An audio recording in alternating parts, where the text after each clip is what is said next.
All right. In this podcast, I'm going to go in on the misconception that people have of thinking like, oh, I want to have a partner that's already got it, like they're already crushing it. Whether this business partner, life partner, I'm going to be sharing more in the context of a relationship, like with a significant other, but it still applies to business. It's the same thing.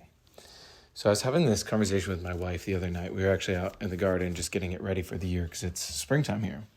And we were listening to a podcast, and there were these two guys who were a little bit younger, and they were not complaining, but they were griping, let's say, about the fact that they felt like as they get more quote-unquote successful in their business, that as they have that success, then it's it's like the pool of women that they can choose from goes down because they're under the impression that, oh, the woman has to already be crushing it and be, perceived to be, high status or have figured it out or whatever. And it's actually a total fallacy. Like that's not the best way to think about it. Now, if that is like your true preference and you want a woman like that, okay. If you really think that's what's necessary to accomplish your purpose, but I'm going to show you a totally different way of looking at it. Because again, this will also apply in business.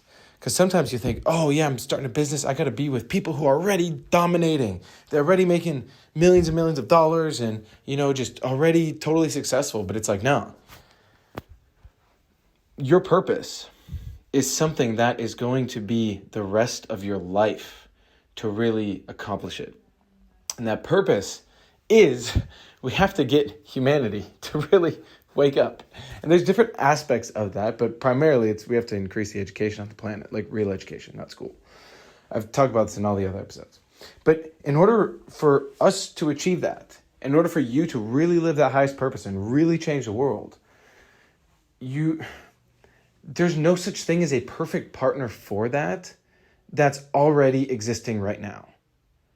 If you're thinking that, oh, well, she's already changing the world or he's already changing the world or whatever. I know I mainly make this for men, but I know women, you get the point, okay? So here's a way better way of looking at it is just like you aren't in your final form right now, she's not in her final form. The other one is not in their final form.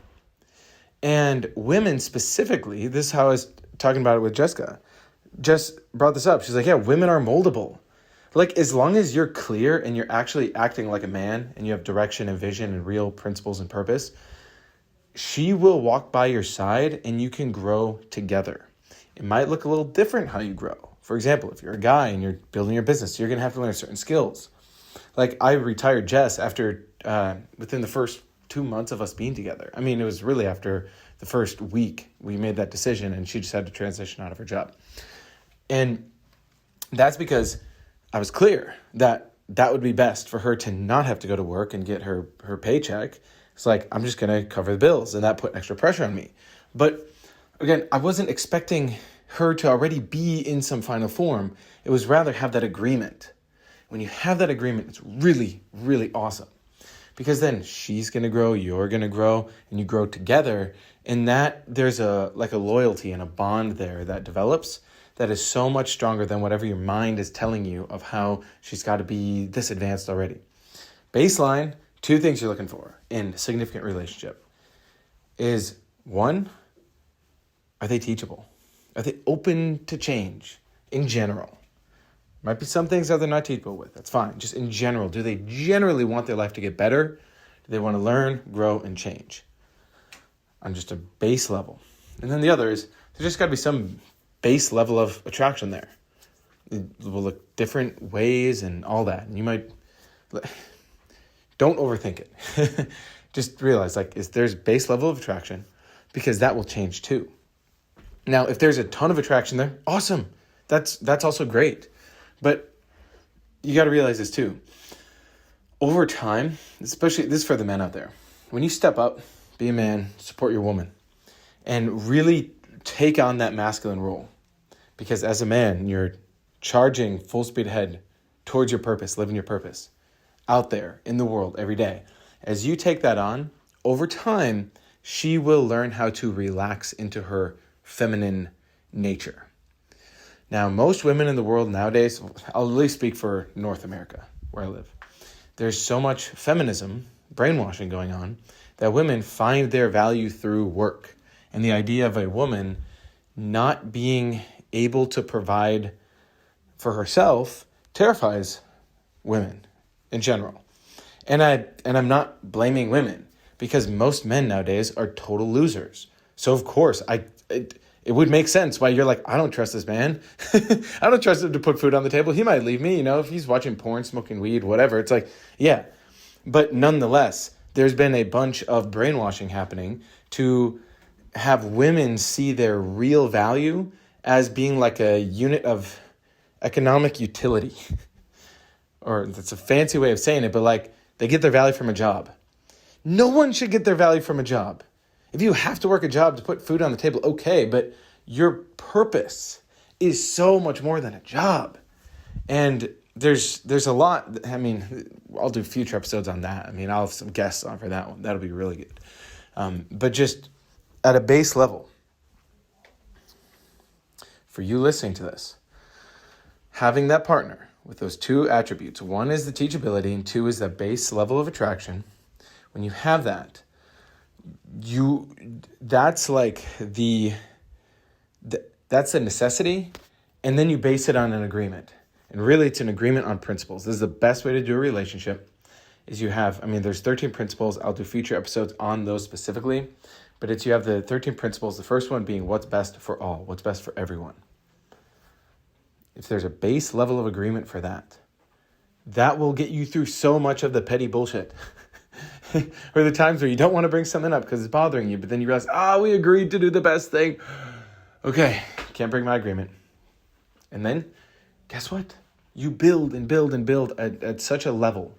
Like, I never knew it was possible to have this level of love and respect and admiration and intimacy and passion and all of it combined.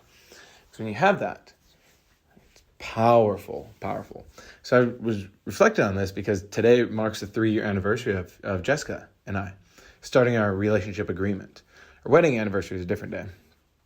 And our wedding celebration anniversary is a different day too. Find all the reasons to celebrate. Every day can be a celebration. And I was reflecting on this because I have never had so much enjoyment in my life than being a husband and also now being a father. Because when you have that partner by your side, that's your sounding board. That's your go-to, the ride or die, as people would say. But if you don't have a base on that agreement, you're in a world of hurt. Because it'll be really fun for a little while. The excitement will... you can relate to this, can't you? The first time you ever fell in love, or even recently, or even maybe with your current partner. And it's not to say no, end your relationship. By no means am I saying that. I'm just saying it helps when you have an agreement there, even if you're already in a relationship, to then establish it or to refine it.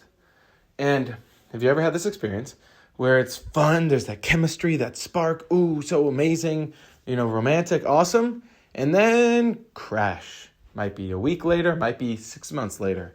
You might have even got married, had a honeymoon, and then it crashed. And there's a variety of reasons for that, but the main reason is you don't have a real agreement based on real principles. And no, I'm not saying this is now a business contract that you have to sign. That would be stupid. I'm not trying to sign anything. I signed the marriage document, but it's a way of actually respecting that person and really putting to it. It's really a way of just being mature and having a real conversation of saying, hey, look, this is what we're going to stand for. Do you agree? Yeah? Okay, great. Because when you have an agreement, there's real power to that. And when you break your agreements, everything in your life will spiral out of control. So it's a really good, testing cross-reference point. Really powerful stuff. And again, like I was alluding to earlier, yes, I'm primarily focused on the significant other part of this, but also with your business partners. Like with myself and all the core people that I work with, we have a baseline agreement. We're going to do what's best for all. We're going to practice self-honesty, self-responsibility, self-awareness. Having relationships as agreements, that's actually one of the principles that we agree to. Another one is real love is to give. Real love isn't just a feeling. It's giving. Like if my son wants food, I don't just say, hey buddy, I love you. Give him a hug. He's going to start crying. And if I didn't do that for long enough, there would be a consequence. Real love is giving him food. And yeah, doing it with a smile on my face and enjoying it and supporting him and nurturing him and, talking to him and all that. That's great. And yes, there's plenty of warm, fuzzy feelings, and I laugh and smile consistently when I see him. Like more often than not, I'm like laughing and feeling really good around my son and around Jessica and everything. But I'm not doing it because the good feeling. That's actually abuse. If you're doing things because you're going to extract or get a feeling out of it, you're actually abusing. And abuse, your mind probably has this crazy image of abuse. Abuse just means to not use properly. So you're not using your relationship with that other person properly. Like real love is to give. Whether I'm in a good mood or a bad mood is irrelevant. I'm going to give my son food that he needs to grow. I'm going to be there for Jessica, whether I feel like it or not. If I'm really tired, yeah, sure, I'll communicate that to her. I'll be like, hey, I'm really tired. But if it's really important and she needs me, guess what? My feelings come secondary.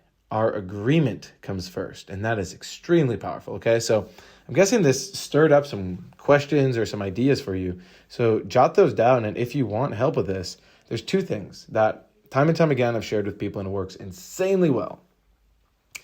One is called the perfect partner exercise. And if you want access to that, just send me a message. It's perfect partner exercise. So whether you're in a relationship or not, it's a way for you to map out what is that ideal version of the other person. But then you go back through and you see what's actually necessary. Like it's a multi-step process, but it works insanely well. I mean, shout out Drake and Christine, shout out Chantel and Owen. Many people in the groups that I frequent, the groups that I'm part of, have done this, and it works with, like, when it's done right, it works with impeccable accuracy, and it's really cool because you're basically going to be able to create or alter what is your perfect partner and then make that happen. Hey, one thing I was going to allude to earlier as well, which I think I touched on, but just real quick, I just really want to make sure I hit this point, is over time, like especially men, as you step up and take more responsibility, she will make your life so amazing. Like as part of the principles, and again, there's specific principles, you'll get her to stop complaining and like nagging. Like Jessica never nags me. Maybe once or twice she did unintentionally. And I was able to bring it up to her and I was like, hey, look, when you use that expression, it does not work. She was like, oh, I didn't even know I was using that expression. I was like, yeah, and maybe I was projecting onto you because I had past relationships where people nagged. And it's like, and that's the conversation. It's not a heated argument. It's not like, oh, well, you did this to me. It's none of that. It's like, hey, look, this is what I'm experiencing. Okay, cool. Talk it through. Great. Learn the lesson, move on. Now, this is the point I wanted to make is, men, your woman, your wife, your girlfriend, whatever, she will, I don't know if this is the right word for it, but it's like she will beautify over time. As she's able to relax and let go of needing to control, because from a young age, she's been taught that control is an effective way of dealing with reality instead of influence. Influencing reality and controlling reality are different. A woman in her best expression won't go into control mode. She can still be extremely influential. She can still be extremely wise, plan ahead, all of that. But it's not I need to just control. It's I know who I am, I know what I stand for, and I can, if I need to attack or cut down or whatever, I can. But it's like an elegance and a grace to it, which is really, really cool. And I respect that so much about Jessica and the other women that I know who are really embodying this. It is like really, really amazing because I'm seeing what is possible for a woman. And with that, as she's able to relax, her expression will change. Literally, her physiology will change. She'll have less cortisol and adrenaline going through her body on a daily basis. And after 6 months of that, 12 months of that, she will change. So it's really cool. Like, as you live your purpose and as you go out there every day and you fight the battles you got to fight, or you go do the things you got to do, and she sees that, she will be so attracted to you when you focus on the purpose. And she will literally change, and you will change. And so that's something that's really cool too. And I would bet on average, most women, it will take you time. It will take you time to create that, because for the past decades of her life, she's not willing to give up that control. And rightfully so. Men have done a really shit job. But nonetheless, let's not now dwell in that and go back and forth and play some, who's better game. That's idiotic. We're here for real purpose. Okay? So, to now bring it back to the end here is, if you want help with the perfect partner exercise, just DM me or leave a comment. It'll be the easiest if you DM me, because my stuff's getting more and more wild with people leaving comments and everything. Just find me on Instagram or Facebook or whatever and DM me. The word perfect partner. I'll know what you mean. And I'll make sure that I get you the exercise. And the other one is an agreement. So if you have a partner, or you want to make sure when you do get your partner, or you're contemplating starting a relationship, really going to encourage you have that agreement based in principle. And there's specific 13 principles. I'm not just talking any principles. There's specific ones that's going to make it be a relationship that's best for all. Because if you and her are just happy in your own little bubble, guess what happens in 5 years when AI and society and all this collapsing stuff happens? It'll be hard for you to make friends. It's like there's like a looming pressure that's happening in the world. And so part of your relationship, there's a self-honesty that's necessary, where you are part of the bigger whole, the bigger collective. And when you're aligned with creating a world that's best, not just for you two, but also for everyone, but also for you two. Best for all means best for you, for both of you. It doesn't mean sacrifice and compromise. This is a very different type of podcast than the stuff that you're hearing. There's a way higher level. It's not even a higher level. I don't even like saying that word. It's just the realest of the real. That's just what it is. And so, if you want to build your relationship on that realness, hit me with the word agreement in all caps, and I will know what to send you, and I can walk you through that process. I am happy to support where I can, because I have seen relationships based on the agreement where it's actually being lived. It is next level. And I look forward to future episodes where I'll feature more people on this that are living this and doing this process, because it's something that I never knew was possible, and it is the greatest thing. That's why I spent the last however long this was sharing it and documenting it. That's why Jessica and I are really just enjoying this journey so much and thriving and spreading this as much as we possibly can. All right. Glad you listened. Share this with someone who needs it, especially if you know someone around you who's struggling in their relationship and they are teachable. Even at a baseline, you want to help them, send this to them or reach out to me. There's a lot of good stuff that can happen just from starting conversations. All right. See you.